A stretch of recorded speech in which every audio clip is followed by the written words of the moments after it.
আদায় করো, তারপরে চাও, আর ধৈর্য ধারণ করো। সলাৎ বলতে ফরজ সলাৎ নয়,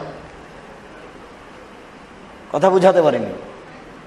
ভ্যানটা ঠিক করে চাচ্ছেন আল্লাহর কাছে, তা আগে কি করতে হবে? 2 রাকাত সলাৎ আদায় করতে হবে রাতে, দিয়ে বলতে হবে যে ভ্যানটা করে দেন। শুধু ভ্যান কেন, স্যান্ডেলের যদি ফিতে ছিঁড়ে যায়, যেমন ফিতেটা ছিঁড়ে গেছে তেমন বলবেন ইন্না লিল্লাহ, বলবেন না আরে কি হলো, এটা বলছেন কেন? ইন্না লিল্লাহি ওয়া ইন্না ইলাইহি রাজিউন। মরণের খবর যেমন এটাও তেমন, স্যান্ডেলটা ছিঁড়ে গেল, আল্লাহ তুমি ব্যবস্থা করে দাও। স্যান্ডেলটা হাতে করে দাঁড়িয়ে আছেন, কি করা যায়, আল্লাহ তুমি ব্যবস্থা করে দাও। আরে দেখছি পাশ দিয়ে একটা ওই জুতা স্যান্ডেল বিক্রি করে, সে চলে যাচ্ছে ভ্যান নিয়ে।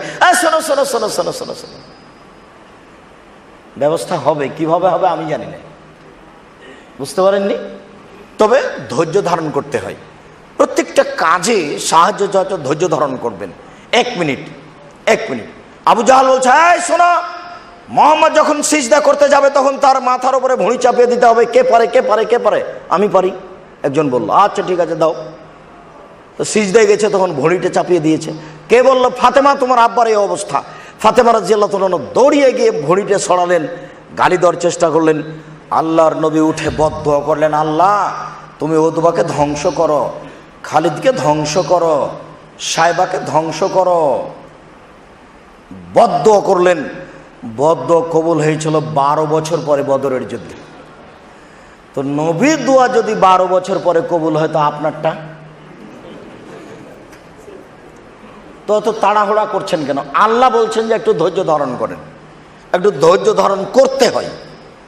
আল্লাহ বলছেন ফাসবির সবরান জামিল, মোহাম্মদ আপনি সুন্দর ধৈর্য ধারণ করুন।